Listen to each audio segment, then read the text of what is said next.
We were right when we said Trump's Russian collusion was a hoax, but they called that a conspiracy theory. We were right when we said COVID came from a Chinese lab, but they called that a conspiracy theory. We were right when we said Hunter's incriminating laptop was real, and they called that a conspiracy theory. Now, they're trying to convince us it's a conspiracy theory that Taylor Swift is a CIA agent trained to create a green screen psyop that looked like a successful music tour so she could then pretend to fall in love with Pfizer plant Travis Kelce while he disguised himself as a tight end for the Kansas City Chiefs, whom the deep state has constructed to win a make-believe Super Bowl choreographed by the same George Soros team that faked the World Trade Center attacks using the very crisis actors who pretended to land on the moon so that Taylor Swift could then endorse Joe Biden for re-election and the Democrat Party could plausibly flood the polls with Android Swiftie voters and steal yet another election from Donald Trump. You can fool us once, my friend, but try to fool us a second time and we'll start babbling gibberish and sticking our heads so far up our own asses we'll be able to fart through our ears.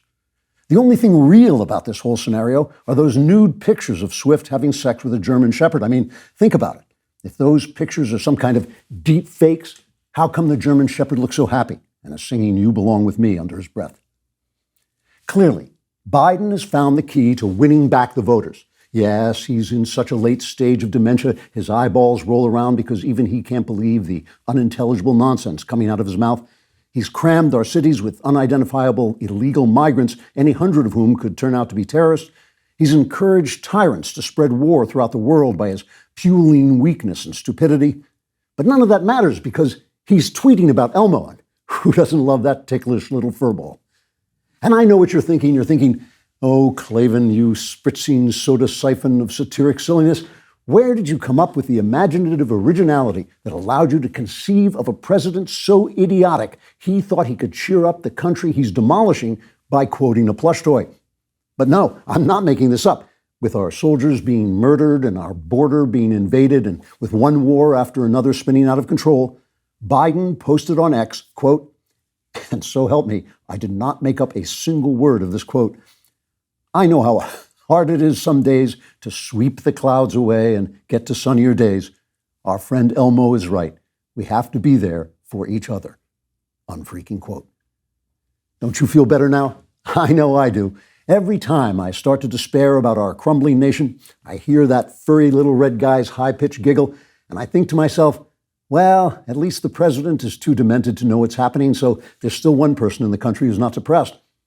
If all the Americans who love Taylor Swift and all the Americans who love Sesame Street can just get together, we'll soon be holding hands and singing the alphabet while sleeping with a seemingly endless series of gigolos. Either that or we'll be singing about sleeping with gigolos while sitting with children who tickle us in order to hear us make that stupid giggling noise until you just want to remove the batteries while the child is in the bathroom and then gently explain to her when she comes out that Elmo won't be giggling anymore because he's gone to a better place.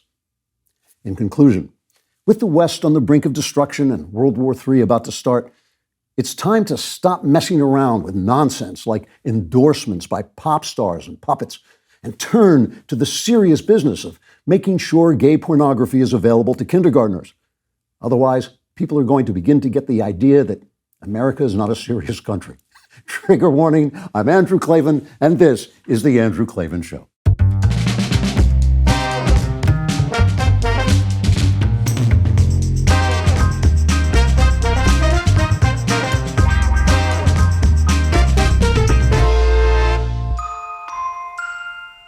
All right, well, here we are. You know how I always tell you I give you tomorrow's news today? So for years, I've been saying we're laughing our way through the fall of the Republic. Now everyone is laughing its way through the fall of the Republic because we've become utterly ridiculous. But that makes this an excellent time to subscribe to my personal Andrew Klavan YouTube channel. You will get all kinds of exclusive content. We'll wrap it in deep fakes of a nude Taylor Swift so Mark Zuckerberg won't think you're getting anything conservative. You get exclusive content, and we put up anything we do there, including the interviews, which are also available on audio. Last week's interview was with Andre Archie, the author of The Virtue of Colorblindness. And this week we're going to have Jeffrey Anderson, who was Trump's former director of the Bureau of Justice Statistics, on what the stats tell us about the state of the nation. But right now, let's get to today's episode. Taylor Swift loves President Elmo. So we're going to talk about Taylor Swift and Elmo and social media bad guys like Mark Zuckerberg and this absolutely insane decision on the lawsuit against Donald Trump. But first, I want to tell you something personal, which I don't usually do, but today I wanted to talk to you about something genuinely awful that happened to me this week. On Monday, I had a great day. Great day on Monday. I, sold a really one of my best, I think maybe my best short story to one of the few magazines that still buy short stories, the Best magazine. I was writing. I could just tell my writing was really working. I had some wonderful conversations with friends, and I was even happy for Ben that with his top rap song, I saw him put out this thing that he calling himself Dr. Dreidel, which I thought was one of the funniest things he'd ever said. And I like Ben. I like to see him have a good time because I know it doesn't come naturally to him. And so I was really feeling good and finished the day, went to go downstairs and slipped and fell down a flight of stairs. Now, when I say I fell down a flight of stairs, think of the movie scene where the guy dies by tumbling head over heels down a flight of stairs and he breaks his neck at the bottom. That was the kind of fall I took all the way down a flight of stairs. Now, I've been an outdoorsman all my life, and I've fallen off everything. I've fallen off cliffs. I've fallen out of trees. I've fallen off rafts into white water. I've fallen, almost fell to my death off a frozen waterfall once, and I've fallen off water skis. I've fallen off everything.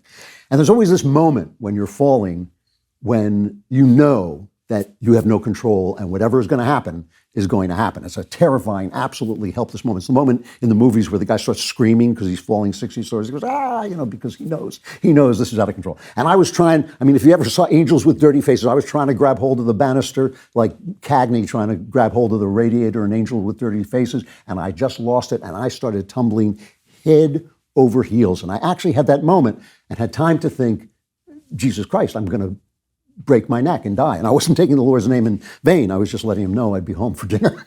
I just wanted to set an extra place at the table. And hit the ground, and all I can tell you is when my work is going well and I actually feel that I'm doing what God sent me to do, that's when I get bedeviled. And so I don't know who shoved me down the stairs, because I wasn't drunk or anything like that. I was holding onto the banister. I was absolutely alert, but I just slipped, and angels must have attended me. Truly, God sent his angels to uplift me and make sure I didn't stub my toe on a stone, because I got up there, I was bleeding. I was kind of, you see a little, if you can see this, I have this all over my body. I've got bruises and cuts all over my body. And I was bleeding, I was dazed, but I was fine. I was fine. And the next day, I'm still in pain, but it's a lot better. And, but it did bring something home to me. It was a reminder. The reason I'm talking about it is not just to talk about it, it's because it actually brought something home to me, which is that stupid politicians you will have with you always, but the son of Klavan you will not have forever. And when I sit around and talk about the fact that something is ending now, which I think is true, what I mean is my generation, we are passing away, and hopefully I'll be here for a while. I love it here and I'm having a great time, but these things end, and this is the end of something. And it doesn't, if this next election is between Trump and Biden, that's an election between two things that are done. I know you don't like to think this, but it's done. That Biden and this woke stuff, it's just the flaming madness of the failure of 1960s leftism. It is the failure of the Great Society, the failure of the welfare state, the failure, my generation, we took all the money that our parents had made and we spent it on saving the world and making everybody equal, and no one's equal and the world's not saved and the money is gone. This thing has failed. It's done. This thing with the woke, and we're going to turn boys into girls, and we're going to hire on a quota to make sure none of the white folks get in. This is just the sign of the failure of that philosophy. It is over. Trump, too, is the sign of something that is over. We had this kind of harsh truth conservatism where we were going to tell you the way it is, and it was an attempt to hold on to a way of life that we saw was dying, that was being taken away from us, the way of life that we thought was the pinnacle of America in the 50s and early 60s, and now it's unraveling. It's gone. It's not coming back. And all Trump is the affect of that philosophy. He's the harshness, he's the belligerence, he's the defiance, some of which is good. I'm in favor of defiance, but he has no faith. He has no theory of constitutionality. He's not defending anything that we were trying to defend, like getting rid of the welfare state. He's not getting rid of anything. These intellectuals who try to make a theory out of Donald Trump are kidding themselves, because they're trying to do what they did for Reagan, where the intellectuals sort of supplied the theory of Reaganism and Reagan did the work. They're trying to do that with Trump, but it's ridiculous. Trump is the only thing inside Donald Trump is Donald Trump. And this has nothing to do with whether you think he should win the election or whether you love him or hate him. It has nothing. I'm just telling you, he is the end of something, not the beginning. And a new generation, Gen Z, is coming up, and they're younger than my son. These are little people, and they're different than my son and the next generation, even after mine, because they're digital natives, and they were born pretty close to the moment when the iPhone just became ubiquitous. And so they live in a world that's different than ours. And they think people like me are the past. They think we're this little ice flow, this melting ice flow of boomers sitting around talking about things like reading and becoming educated and having civil debates instead of just screaming at one another, and democracy, liberalism, the idea that people should be, all those things are done. And we're just kind of fading away, and we're kind of getting in the way by discussing things that aren't happening anymore. But that's actually only a half-truth, because when this is a moment of deep transition, big transition, and history tells us that at big moments of transition are fraught with peril, and they're fraught with possibility. So you have the Reformation, you're going to get Shakespeare, but you also get the Inquisition and religious wars. You get the Enlightenment, you get the United States of America, but you also get the French Revolution and this world war, this war throughout Europe, the Napoleonic Wars. You get modernity, you get science and invention and the American century, but you also get World War I and II and the death of Europe. The greatest civilization that ever existed on Earth was the civilization of the continent of Europe. From 1500 to 1950, nothing has come up close to that, not even the Greeks, which was the closest thing we had. It's gone. It was just gone. So you have these things that end and begin, and it's a violent process. It's a violent process. And one of the greatest tools you have are the sorts of old people who understand that everything goes away. Everything ends. The world is Maya. It's an illusion. It just comes and it passes away, and that you can't hold on to things, but you can guide the change as it goes forward into a future that is something better. So, before I fall downstairs for the last time, I'm going to talk about the ephemeral things of the day. I think we're all interested in those, and they're absolutely gripping. But in the final chapter today, I want to give you 4 quotations that I think will give you a genuinely fresh idea about what's happening in this moment. So let's get to it with chapter 1, Tickle Me Taylor. Beam's Dream Powder. I love this stuff. The best sleep I get is the first sleep I got, and Beam's Dream Powder just sank me into sleep. No kidding. It contains a powerful, all-natural blend of ingredients, including magnesium L-theanine. That's what did the trick. I don't know, but that's what it's got. It's not just your run-of-the-mill sleep aid. It's a concoction carefully crafted to help you slip into the sweet embrace of rest without the grogginess that often accompanies other sleep remedies. And it does. Sleep is the foundation of our mental and physical health. You must have a consistent nighttime routine to function at your best. Today, my listeners get a special discount on Beam's Dream Powder, their best-selling hot cocoa for sleep with no added sugar, now available in delicious flavors like cinnamon, cocoa, chocolate, peanut butter, and mint chip. Better sleep has never tasted better. Just mix Beam Dream into hot water or milk, stir or froth, and enjoy before bedtime. If you find yourself battling the bedtime blues, give it a shot like I did. Your weary self will thank you like mine did. If you want to try Beam's best-selling Dream Powder, take advantage of their New Year's sale for 40% off for a limited time when you go to shopbeam.com/Klavan and use code Klavan at checkout. That's shopbeam.com/Klavan with my promo code Klavan for up to 40% off your order if, and only if, you can spell Klavan. It's Klavan.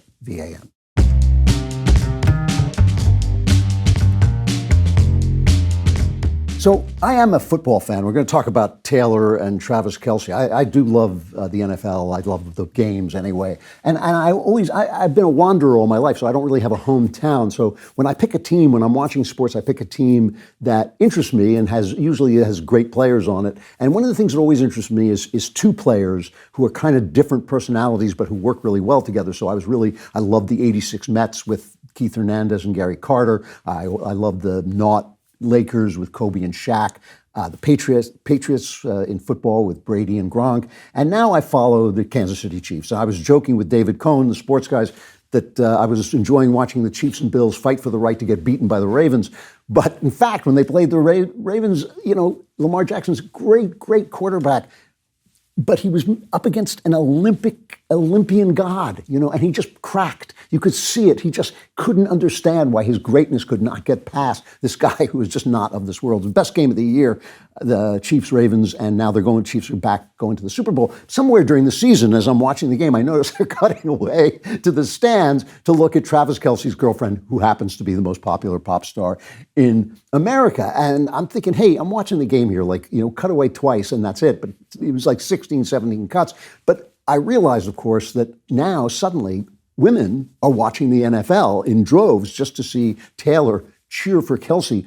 They are obsessed with this affair. They are absolutely obsessed. And I'm thinking, Swift is always sleeping with some jackass. Why is this interesting? So I decided for an answer, instead of trying to come up with an answer about what women are thinking, which is that's a ridiculous thing to try to do, I would turn to an official girl. And so I went to my friend, Carol Markowitz. She's a mom and a columnist for the New York Post. And she moved to Florida, so I just assumed she'd been eaten by an alligator. But no, in fact, she's got her own show on iHeartRadio, the Carol Markowitz Show. And my whole family's been on it. And she discussed what this affair means to women. She talked about how women themselves, they can't stop watching. They're asking, why are we so fascinated by this? And this is what she had to say. This is cut one. Probably the most viral clip of this relationship is when the couple pulls up to Emilio's Balato's, a restaurant in New York City, and he moves her security guard away from the car door to open it for her. And he does it in kind of this I got it from here kind of motion. Women swooned. Why? Because it's manly and you like that. You want a man to behave like a man. You want the guy who opens the door and protects you and makes you feel safe. But worse is you've been tricked into believing you don't want that. And you've been tricked into believing that guy, the provider, the caretaker, the one who makes you feel like a woman, that liking him is somehow anti-feminist.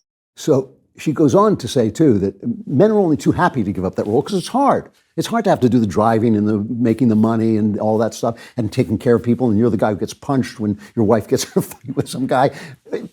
But women, that's what women want. They want a strong man, strong in body or strong in heart. You don't have to be a Travis Kelce. He's just representative of that. They want somebody to care for them. And the model for that relationship, I was just talking to Jordan Peterson about this, Beauty and the Beast, the rough, powerful beast. But for her, he's a prince.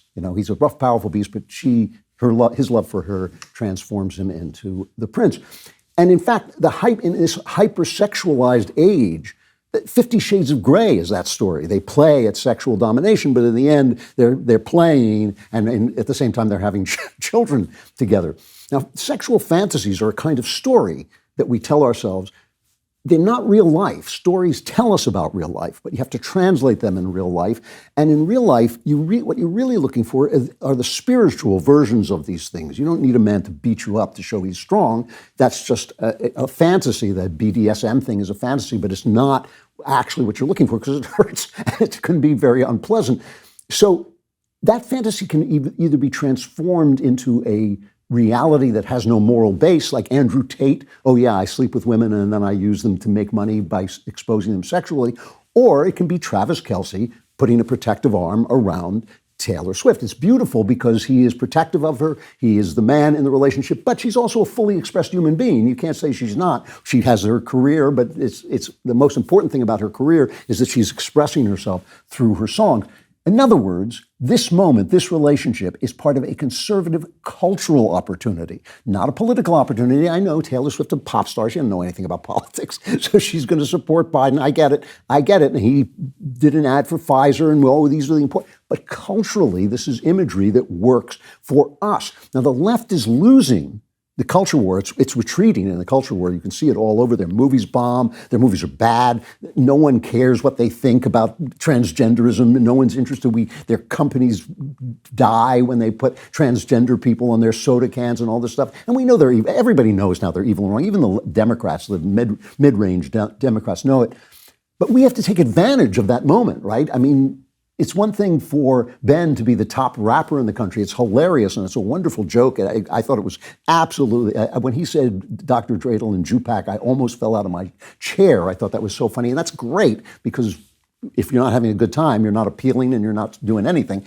But, you know, Taylor Swift has kissed a lot of froggy Andrew Tates, and now maybe we should be happy that she is providing us this imagery that we support and know is right. Instead, what do you have? You have Vivek Ramaswamy, who I told you is a very talented, eloquent opportunist, and he says it's a conspiracy. I wonder who's going to win the Super Bowl next month, and I wonder if there's a major presidential endorsement coming from an artificially, culturally propped up couple this fall. Just some wild speculation over here. Let's see how it ages over the next 8 months. What do you mean culturally propped up? Women love this person. They crowded those stadiums when she was doing her Eras tour. Now, take the win.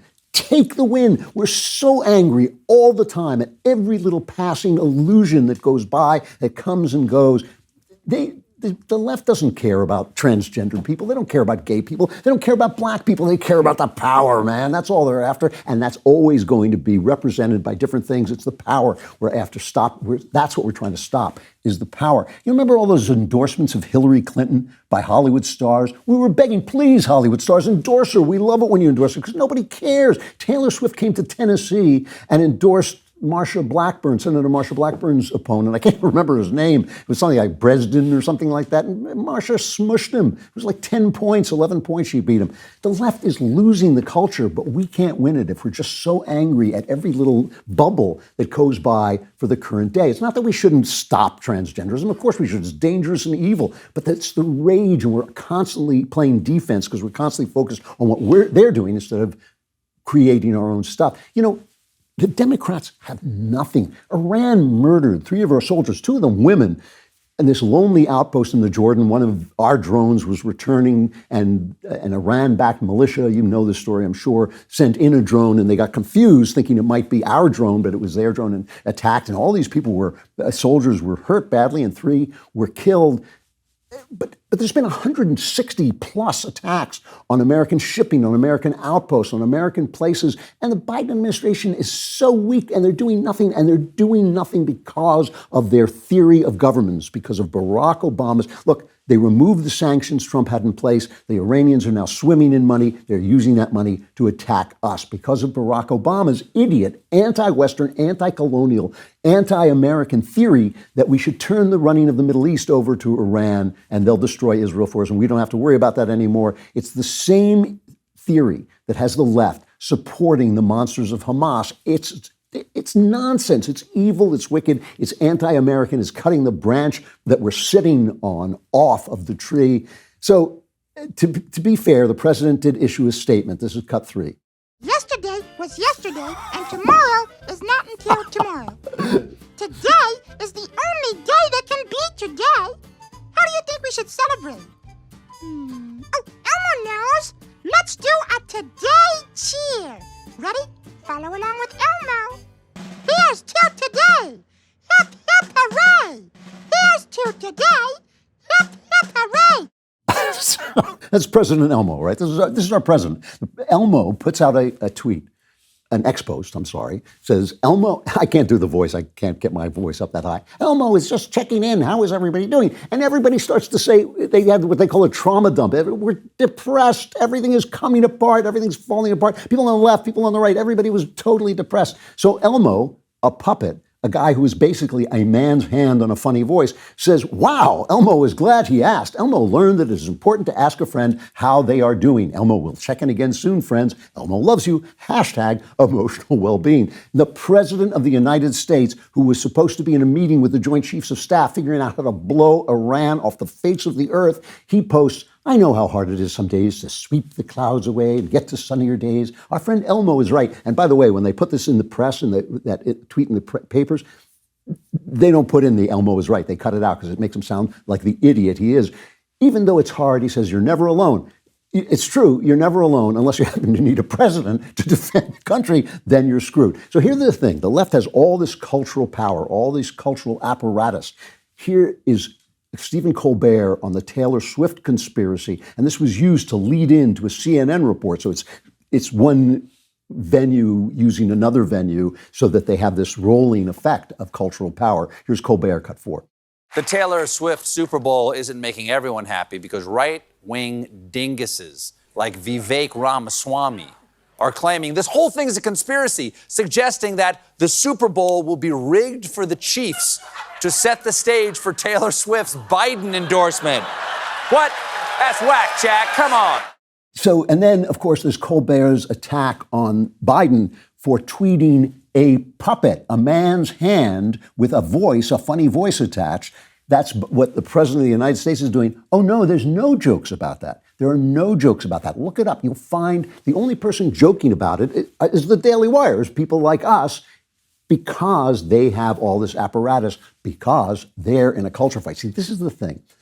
Someone is fighting the culture war and losing, the left. Someone isn't fighting the cultural war at all, which is the right, because we haven't got the joy. We haven't got the joy and understand who we are, because the thing that we believed in is slipping away, and there's no way to bring back. We're not going back to the 50s. I've been saying this since I started this podcast. It is not happening. That's not the way things work. You don't go back. You have to go into the future. And if you don't fight for the future, you can't win. G-Defy, my G-Defy shoes showed up last night. I tried them on just so I could talk about them on the show. They look great, but good footwear is about more than fashion. What you wear on your feet matters to your health, comfort, and well-being, and these things are incredibly comfortable. Choosing footwear that provides support for your daily routine is important, and now incredibly easy thanks to G-Defy shoes. G-Defy shoes are anything but ordinary. While others have clung to shoes featuring a run-of-the-mill memory foam sole, G-Defy offers a patented sole construction meticulously designed to bring the pep back to your step. I didn't know that, but now I know. G-Defy shoes aim to foster healthy body movements, alleviate pain, and prevent further wear and tear. This isn't just about absorbing shock. When I wear these G-Defy shoes, it's like the shoes are giving you a high five with every step, boosting me forward. No, they really do feel incredibly comfortable, and they kind of make you stand better and everything. I'm going to try them out over the weekend long term, and I'll get back to you. But trust me, you'd want to be part of this revolutionary journey. I'm thrilled that I've gotten these shoes.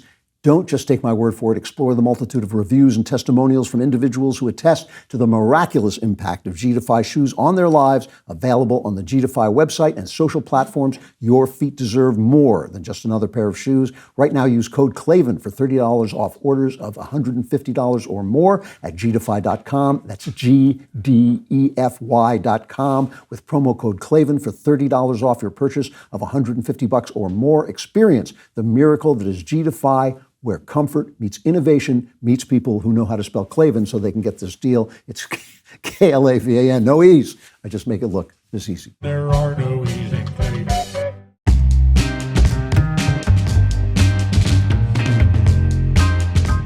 Chapter 2, the Z stands for Sadz.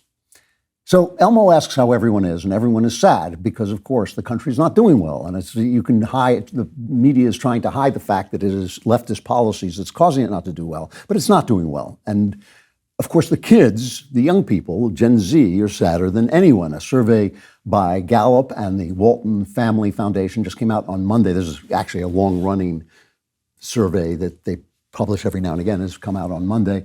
Asked questions of young people over time and looked at how their answers have changed. Members of Gen Z, ages 12 to 27, are significantly less likely to rate their current and future lives highly, more than millennials were when they were the same age.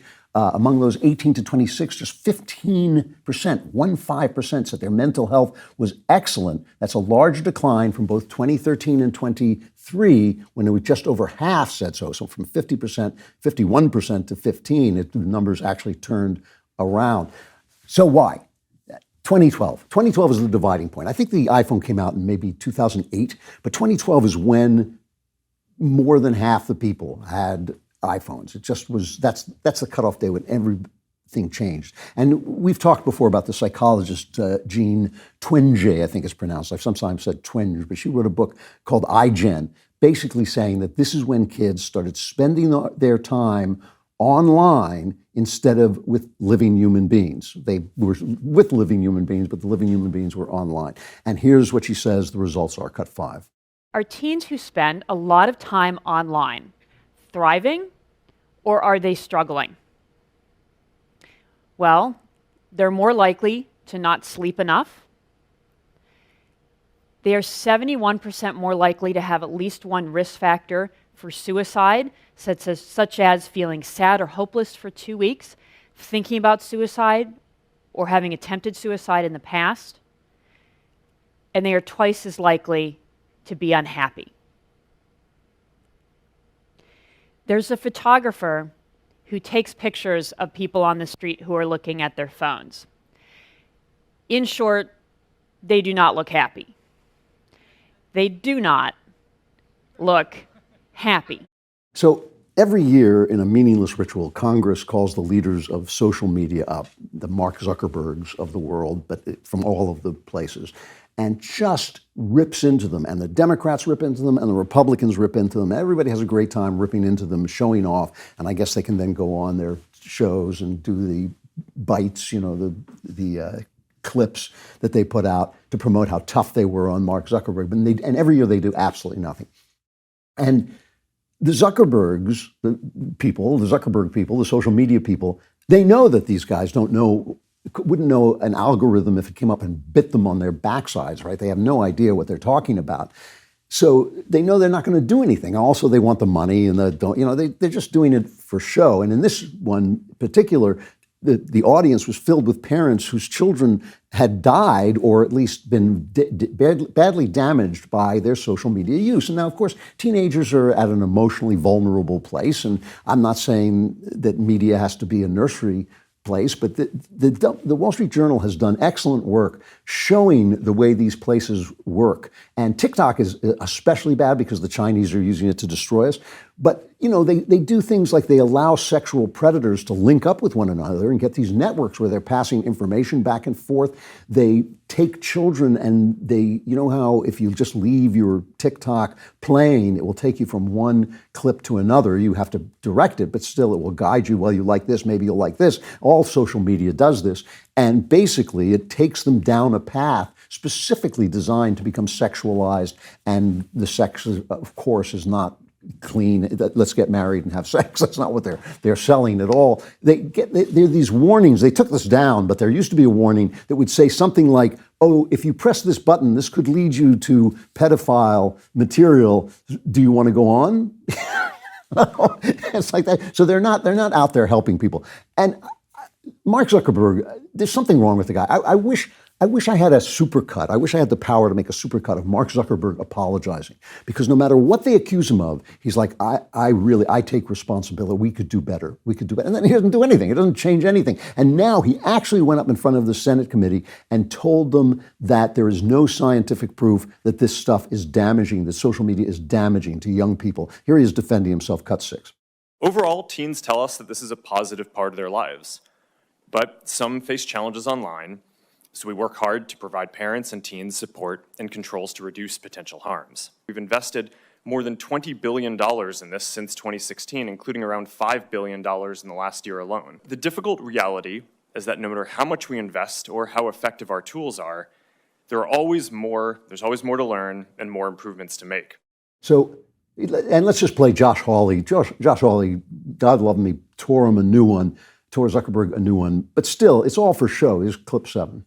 Your own study says that you make life worse for 1 in 3 teenage girls. You increase anxiety and depression. That's what it says. And you're here testifying to us in public that there's no link. You've been doing this for years. For years, you've been coming in public and testifying under oath that there's absolutely no link. Your product is wonderful. The science is nascent, full speed ahead, while internally, you know full well your product is a disaster for teenagers.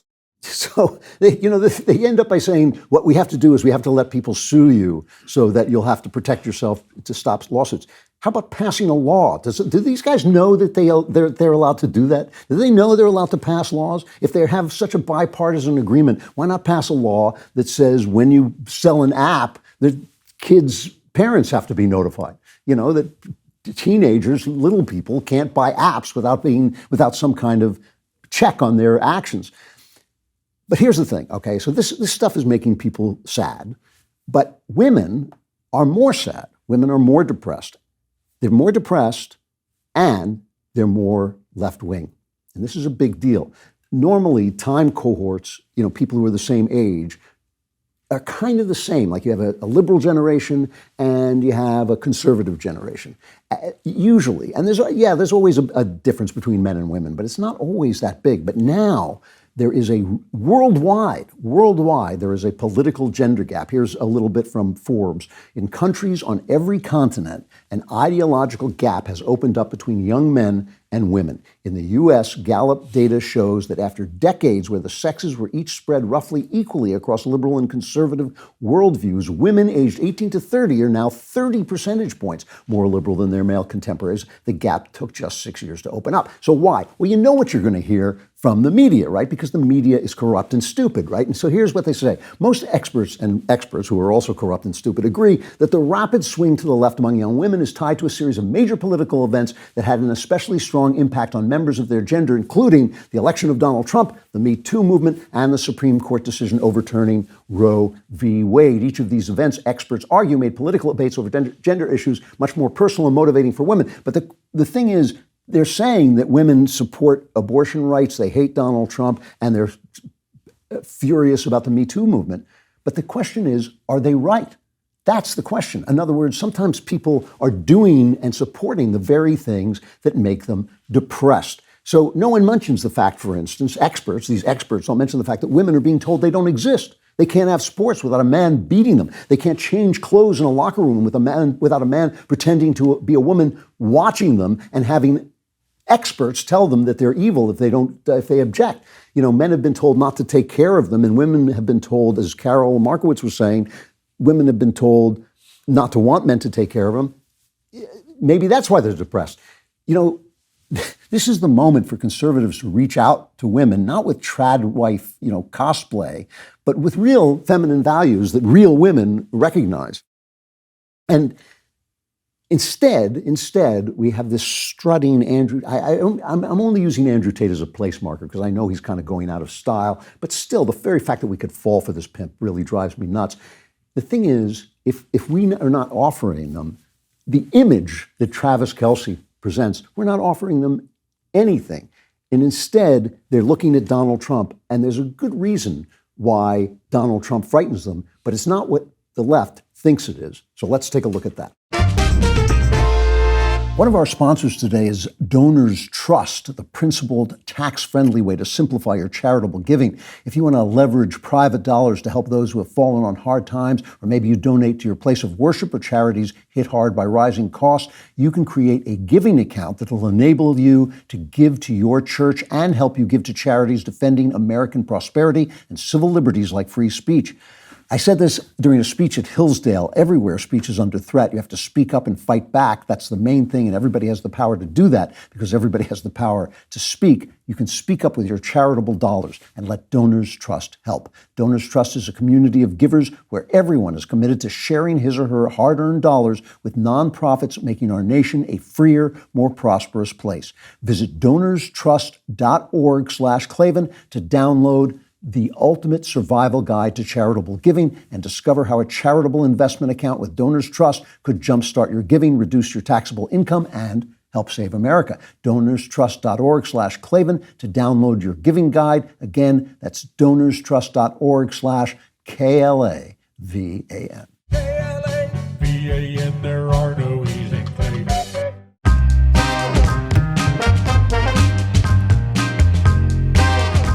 Chapter 3, MeToo Baloney. So let's look at the MeToo movement just for an example of this.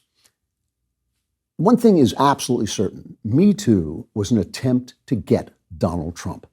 The whole MeToo movement was really started by just the urge to bring down Donald Trump. The left spent years defending the depredations of Bill Clinton, including a very plausible charge of rape from Juanita Broaddrick. You all remember the journalist who said, I would happily put on my presidential knee pads in order to preserve abortion rights. In other words, she would give him oral sex to preserve abortion rights, for those who don't know what presidential knee pads means. We know that ABC, where Clinton aide George Stephanopoulos is one of the top newsmen, though he has no journalistic experience, we know they killed the Epstein story. We know that from the Amy Robach tape that was released, right? I've played it a million times. I'm not going to play it again. And that was basically, just thrown away. We don't know what George Stephanopoulos had to do with it, but we know that they covered up Epstein. We know that NBC, owned by Universal, tried to kill the Harvey Weinstein story. We know that because of the Ronan Farrow book. They did it to protect their Hollywood interests. They didn't care that Harvey was raping women. They didn't care. They knew, but they covered it up. We know that CBS had to pay $30 million to shareholders for covering up their president, Les Moonves's abuse of women, and Charlie Rose was working at CBS too, and there were other, high-level network talent abusing women. They covered it all up. But when Trump made nasty remarks caught on tape about women, suddenly women poured into the streets with their pink hats. Suddenly there was a women's march. It's now an annual event because Trump made nasty remarks, because Trump has a big mouth and he has no manners. That's why. Women don't like that. But all of the other stuff was covered up. ABC, NBC, CBS, every one of them covered up the abuse of women. The MeToo reckoning was meant for one thing, to keep Brett Kavanaugh off the Supreme Court and to bring down Donald Trump. So now E. Jean Carroll accused Trump of raping her in a Bergdorf's dressing room sometime in the 90s. She doesn't remember what year it was, but what's one year, why does that matter? The details, right? She brought this accusation under a law that rescinded the statute of limitations for a period of time, which was passed in order to get Donald Trump. That was why they passed this law. I'm sure that's a violation of due process. I think when Trump appeals this case, that's going to be the argument, because I don't think, the decision against him was absurd, but still, I think that it's this law that's going to ruin it for them. Now, the original jury said he didn't rape her, but he may have sexually abused her, and they gave her some money. But the judge said, no, it was rape. I declare, the jury doesn't matter. I just declare it was rape. Screw the jury. And when Trump denied it and started to say she was loopy and she was making stuff up, she sued him again for defamation, this time with an activist lesbian lawyer named Robbie Kaplan, who used to work in the same law firm as the judge in the case. But didn't reveal that, and has a history of going after Trump. She sues Trump for absurd stuff. She blamed him for Charlottesville. She did all kinds of things. And this is what she said as she was telling the jury what the award, Trump lost this lawsuit, was found to have defamed her, and she had asked for $5 million. And this is what Robbie Kaplan said. A billionaire like Donald Trump could pay $1 million a day for 10 years and still have money left in the bank. With that sort of extreme wealth, it will take an unusually high punitive damages award to have any hope of stopping Donald Trump. This is not about women any more than gay rights is about gays, any more than the transgender movement is about transgenderism. It is always about leftism. It's not about Harvey or Epstein or Clinton or ABC, CBS, and NBC, those hives of covering up abusers. It's not about any of those people. It's just about stopping Trump because he's a threat to their power. So now, E. Jean Carroll has won her defamation lawsuit, asked for $5 million. She is awarded over $80 million. Just an absurd, really. It cost CBS $30 million to cover up for Les Moonves, $80 million for something that might have happened in the 90s some year or other. She told the New York Times, I'm not going to waste a cent of this. She said, we're going to do something good with it. And she clarified the good she was going to do in talking to Rachel Maddow. This is cut 8. You've talked about using some of Trump's money that you're about to get to help shore up women's rights. Do you know what that might be, what that might look like? Yes, Rachel. Yes. Tell me. I had such great ideas for all the good I'm going to do with this money. First thing, Rachel, you and I are going to go shopping. We're going to get completely new wardrobes, new shoes, motorcycle for Crowley, new fishing rod for Robbie. Rachel, what do you want? Penthouse? It's yours, Nothing. Rachel. Penthouse and France? You want France? You want to go fishing in France? No? Oh, all right, okay. That's a joke. All right, okay. That's a joke. Yeah, I love the lawyer. That's a joke. Very uncomfortable. Even Rachel looks incredibly uncomfortable during this. But, my question is this. The MeToo movement, the real MeToo movement, that convinces women that they're victims while it abuses them and covers up those abuses. Is that what's depressing women? Or is it the narrative being created by a massive leftist machine meant to bring down Donald Trump and maintain leftist power that convinces them that the people who cover up Clinton and Epstein and their friends are their friends, but the strong husbands who want to guide and guard them and protect them are a threat to them? That's the leftist narrative. That is the leftist narrative. And you know what? If that narrative didn't work, they'd use another one. They do not care. Nothing they say matters. Only the power matters. What do you think is depressing women? So let's go back to Carol Markowitz talking about Travis Kelce and Taylor Swift. Cut 2. It's crazy, but these stereotypes of men have gone so overboard and they become so accepted that way too many women believe them. Men are trash is an entirely acceptable thing that women say and really don't get any pushback. And what's crazy is it only hurts women. With accepting that lie, more women have remained single. The share of never married women increased 20% over the last decade. It's a high number. And yes, I think it's because what they actually like, what they want in a man, the kind of guy that does it for them, is the manly stereotype that they're taught not to want. That's the whole point of the Me Too movement in a way. It's that Trump, is a manly character. There's no doubt about it. He's very, he's hyper aggressive and but masculine. There's no question about that. That is a threat. That guy is not going to take care of you. That guy is going to cheat on you. And obviously Trump is no good example of manhood. I'm not holding up his example of manhood, but he is at least a man. Women have been convinced that they have to fight for abortion so that they can sleep around without consequences, and against Me Too because men are trash. As Carol says, men are trash. It's fine that you can say that. Men are trash. And that's because the left owns the culture. And you see, this is the thing about the culture. Winning the culture and winning at politics are two different things, but they flow together. It's not the same thing. Yes, it is an urgent political necessity to stop doctors from cutting the body parts off children to fulfill a sexual fantasy of the left. Yes, that is an urgent political goal.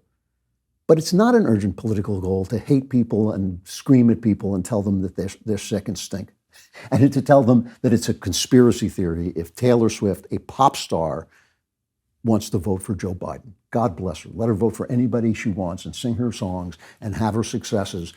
But the imagery, the things that go into people's hearts and heads, that's what the left has been working on for 60 years. For 60 years, they've seized the mechanism for that. So when you were attacking lady ballers, when you're attacking Ben for doing a rap song, when you're attacking people for trying to bring creative joy and visual truth into the world, you're actually shooting yourself in the foot. I always say the future is male, and I say the future is male because men will invent it. That's just going to be what happens. But the health of the future, the spiritual health of the future is women. And they're the living factories of humankind, and not just physically, but spiritually too. And that's how I want to sum this up, by visiting 4 quotations of people who existed on the hinge of history, that moment when something ends and something new has to begin. A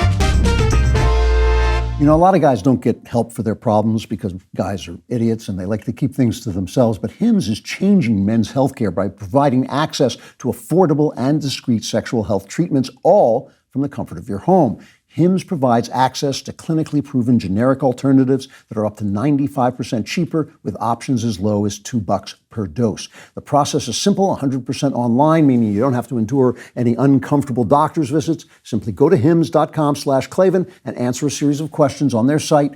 One of their medical providers will determine the right treatment option for you. If prescribed, your medication ships directly to you for free and in discreet packaging. Hims doesn't require insurance. You'll pay one low price for your treatments, online visits, ongoing shipments, and provider messaging. Hims has hundreds of thousands of trusted subscribers. So if ED is getting you down, it's time to change that. Start your free online visit today at hims.com/Klavan. That's HIMS.com/Klavan for your personalized ED treatment options. Again, that's hims.com/KLAVAN. You got to know how to spell it.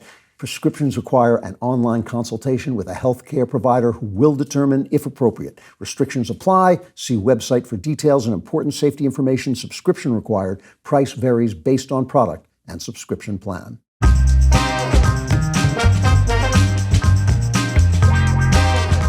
Final chapter for Quotations. So I'm always interested in these people who live through these cultural transitions. I mean, if you were born in 1900 in England, you were born at the height of one of the greatest civilizations, maybe the greatest civilization that has ever existed on Earth, not just the British Empire, but if you take Europe as a whole. You were born at a time of incredible hope, of incredible progress, of incredible scientific inventions. You would have just thought, like, this is it. We are here. We have arrived. The singularity has arrived. Within 14 years, Europe was wiped off the face of the map. It took till 1945. It took 30 years, 2 world wars, but that civilization was gone. The Europe that exists today is not that Europe. It is gone, just like the Rome that exists today is not Rome. You know, these changes come with incredible suddenness, and the peak is very close to the nadir. The peak is very close to the bottom. And I'm just always interested in these people who live through these things, because a lot of times, as I said at the beginning, they're the guys you have to look to for a smooth transition. So Winston Churchill was in one of the last actual cavalry charges, right? He was an Omdurman, I think it was called, and he was in a cavalry charge, but he's also the guy who had the wisdom to use tanks during World War I, and he was the guy at 60 in his 60s who guided Britain and in some sense the world through World War II, because he carried those Victorian values into the new world. And while other people were trying to figure out what changes were going on and how to hold on to a world that was passing away, he understood what he had to fight for. Because what old people know is they know the things that are eternal, because they've seen everything else pass away. So why does the fight in a transition always end up centering around women? Now, I read a book recently. It was written in 1934. I was reading through it. It's kind of hard to read word by word, but I was reading through it. It's by an English social anthropologist called Sex and Culture. Really interesting book. And it studies what happens to all kinds of cultures according to their sexual codes. And just to give you a quick summary of what he says that chastity outside of marriage and what he calls absolute monogamy, which means monogamy for both men and women, not just for women, causes cultures to flourish if it is kept in place for 3 generations. After 3 generations of that being the basic code of ethics, a culture will exceed others in every possible area. And if these restraints are taken away and sexual looseness comes about, then 3 generations later, the society will collapse. And he shows this happening again and again. And he points out in these cultures that cultures that have ultimate monogamy, absolute monogamy and chastity, they tend to devalue the rights of women, and that becomes intolerable for women, and women want to break free, and that's when things start to unravel. 4 quotations. The first quotation is from a book by a guy named Stefan Zweig, which I recommend highly. It's called The World of Yesterday. Zweig was one of the most popular writers in Europe in the 20s and 30s, and now he's only remembered for this one book. It's a memoir of living through his times. And he was one of these guys I'm talking about. He was born in Vienna in 1881 at the height of the European century, and Austro-Hungarian Empire is at its height. And it's hard to convey how wonderful this culture seemed to people. They thought Europe is going to become pan-Europe. It's going to become one nation. And there's going to be all those wars that we've lived through for 1,000 years are going to disappear. It's going to be absolute peace and prosperity. Leo Tolstoy, a brilliant, brilliant man, was saying, the era of love is coming. Nothing can stop it.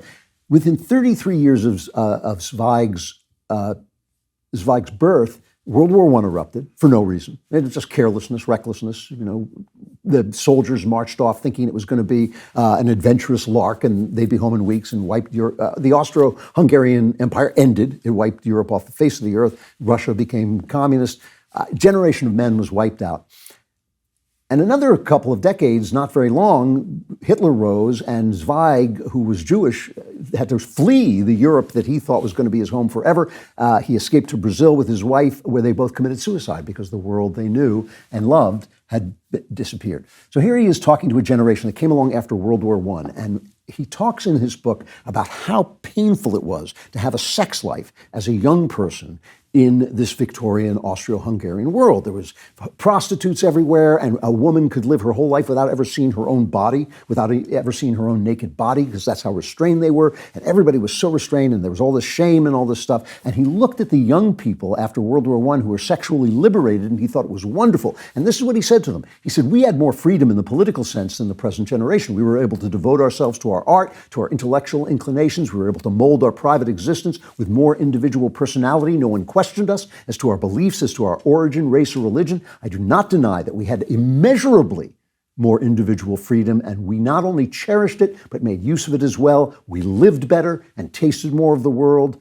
But the youth of today lives and experiences its own youth more consciously. When today I see boys and girls in free, untroubled companionship without false modesty and false shame, it seems as if not 40 but 1,000 years stand between them and us, who, in order to procure or to receive love, always had to seek shadows and hiding places. When I read that book, I thought, Stefan, no, you don't see what's happening. What he was looking at was the end of Europe. He didn't know it because it was fun. It was happy. The people were happy. They were happier than they were in Victorian England. Here's another book, very similar quote, Vera Brittain, this is one of my favorite memoirs of all time, Testament of Youth by Vera Brittain, a woman I'm sure I would have just hated, very Bolshevik feminist and pacifist, but she was an extraordinarily brave nurse during World War I in war zones, an intelligent woman. She loved reading, and when she came of age, it was time for her to get married. She was sent off to a little town called Buxton, and she hated it because all she wanted to do was study to go to university, and that's not what women were supposed to do. So while she was trying to study, she found, quote, I was bombarded with infuriating requests to help with jumble sales, wait at bazaar teas, play in amateur theatricals, and take the place of tiresome individuals who had fallen out of a game of bridge. Girls who now, as a matter of course, prepare themselves for college in the comparatively peaceful seclusion of school, have no idea how strenuously each uninterrupted hour had to be fought for in the restless, critical, busy atmosphere of a pre-war provincial town. And once again, when I read that, I thought, I'm sure every mom, every at-home mom knows exactly what she's talking about, the round of social things that people put together so that children may thrive, grow up, and get married and create more children. And you do that for 3 generations, your society blooms. But if you don't fit in that, this woman just hated this. She hated the limited role of women. And even she admitted she came from a place of prosperity that her generation would never see again. The war, the story of Testament of Youth, is heartbreaking because she watches everything she loves destroyed. The role of sex in culture, which is essentially the dispensation of women. Where are the women going to go? How are the women going to give their bodies? Remember, because for us, guys, sex is a little while. For them, it can be 9 months and then a lifetime of taking care of a child. But where the women go determines the freedom and greatness of the society, but also can hamper the happiness of individuals if the restrictions become too tight. This is almost a Marxist explanation in the sense that it's purely material, not moral. I'm not talking about morality at all. I'm talking about the effects on human beings. The great plans for the betterment of society that people make are really not to the point. These guys who have the new plan, the great resets and the new ideas of the great society, everything's going to be great, never works. Leo Tolstoy, greatest novelist ever, War and Peace, Anna Karenina, he had a religious conversion to it was Christianity, but it was an anarchic, non-miraculous, kind of pacifist version of the religion that I don't agree with. But he was a very wise, intelligent man, and he wrote some really beautiful things. And this was his advice to people toward the end of his life. Cease participating in the various organizations whose aim is supposedly to further the welfare of the masses, and seek only that one thing that is always necessary and within the reach of us all, and which gives the greatest well-being to ourselves and is the most likely thing to enhance the welfare of our neighbors. Seek this one thing within yourselves, an increase of love, through eradicating all the mistakes, sins, and passions which hinder its manifestation, and you will further the well-being of the people in the most effective way. He's telling you to seek not my Christian self, but your Christian self, the image of God, not in me. Seek it in you. Not in the people you disagree with, seek it in you. He's telling you that these great plans mean nothing, but your life means everything. History is going to unfold now at a quicker pace. The world is seriously changing, and it could be violent. There could be violence before this old world passes away and gives way to a new world. But over time, what is going to change everything is the people you make yourself into and the choices those people make. You know, Stephen Zweig said this. He said, if morality gives man freedom, then the state confines him. If the state permits him freedom, morality attempts to enslave him. You have to choose. Everything you do is going to have a price. The choices made in the hearts of individuals will determine what the clowns in Davos and the clowns in DC and all the people with big plans do. Here's one final quote, the fourth quote from C.S. Lewis. When Jesus died in the wounded world, he died not for men, but for each man. If each man had been the only man made, he would have done no less. If you can understand that, you can put your anger away. If you can understand that it's not about the guy next to you, it's not about the people in Davos, it's not about the people in DC, it is about you. The choices made in the hearts of individuals will guide them to the choices that should be made, which will drag the leaders of the country to the world you want. The old world is not coming back. The new world won't be made in Davos or DC. It will be made in the hearts of women and in the hearts of men who love them.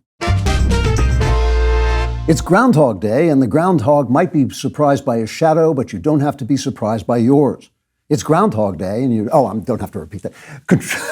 Control your shadow this Groundhog Day with Jeremy's Razors. This Groundhog Day, Jeremy's Razors is offering 15% off the Founders Kit, which can be your choice between the Precision 5 or Smooth 6 razors. The Founders Kit is a one-stop shop for your shaving needs, razors, shave cream, and post-shave balm, and a nice travel bag. Make sure you go to jeremysrazors.com to get your Founders Kit for 15% off today. In a day and age where we can trust a groundhog more than scientists to predict the climate, it's nice you can trust Jeremy's Razors to deliver a great shave every time.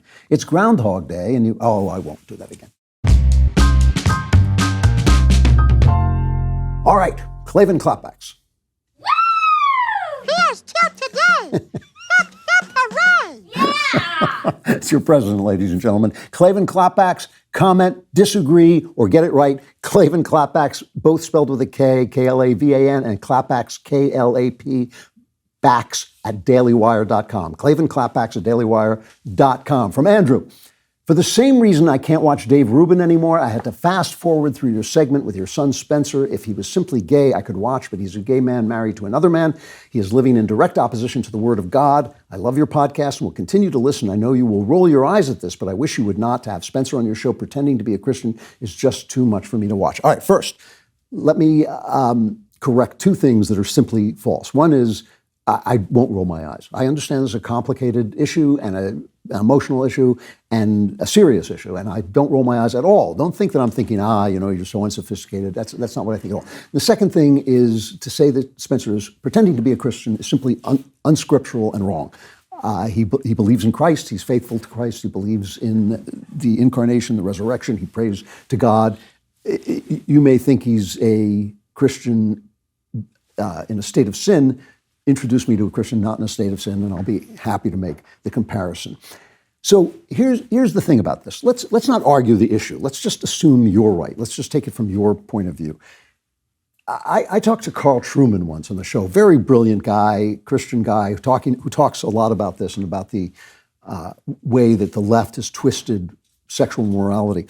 And I said to him, I lived through a period. Now, I'm an artist, so I've had a lot of gay friends and a lot of gay coworkers and a lot of people who have been true, deep friends of mine. And of course, Spencer, although my attitudes were set long before he came out as gay. But I said to Carl Trueman, I lived through a time when you could be arrested for being gay. And this is better. This is a better time I think, for everybody, in the sense that I don't think people should be arrested for being gay. And I would much rather my son has somebody in his life that he loves then has to go out or goes out and meets people, strangers, and does things that he shouldn't do that are degrading to him and disease-ridden and just bad in every sense of the word. This is a better world. How do you reconcile the fact that this is better, that this part of the world, not all of the world, but this part of the world is better for people with what you're saying? And Truman said, these things have to be worked out as you have worked them out in between individuals. So my question for you is, without arguing your point, just agreeing with you, what would you do you think? Carp constantly at your son? If I felt what you felt, just assuming this, which I don't, I disagree with you, but that's all right. Let's just assume I do. Should I carpet him constantly? Should I reject him? Should I take away his father? Should I make his life a misery every time he sees me? Is that really what I should do? If he were a mathematician, would you not listen to his ideas on math? Would you not listen? He's one of the best biblical exegetes I've ever met. Do you not want to think, well, maybe I might hear something from him? How is your life being affected in this regard that you actually can't watch this? I'm not telling you to watch it. I'm not telling you to do anything. I'm just asking the question. I truly believe that the work that has changed me through my faith in Christ has been done by God. It's been done by God. And I have slowly changed, and I have found things in my life that didn't bother me, that started to bother me. I stopped doing them. So I could go back to God and say, well, you seem to tell me not to do that. So I stopped. Spencer's an honorable man. Spencer prays to God. I don't know what God's going to tell him because it's not my problem. It's not something, I have talked to God about 1 million sins. The subject of sexuality has never come up for obvious reasons. So, what is it you think is the right thing to do? That would cause more good, more love in the world and in yourself and in your own heart. That's my question. My question is not whether you're right or wrong. That's another debate, and we'll have that sometime. I'm not afraid to talk about that, but that's not what we're talking about. My question is, what do you want to see? What did you come here to see? Me battering, banging on somebody's head because he lives in a different way? That's what I don't understand. All right. If you are not a member, you are about to be plunged into a kind of darkness that's indescribable. It goes beyond language because that's how dark it is. You can't even see the language with which to describe it. That's why you should become a member today. Go to dailywire.com/subscribe. Use code Klavan at checkout for 2 months free on all annual plans. Remember, I could fall down the stairs again anytime. So go to dailywire.com/subscribe and use code Klavan at checkout. The rest of you, come to Member Block.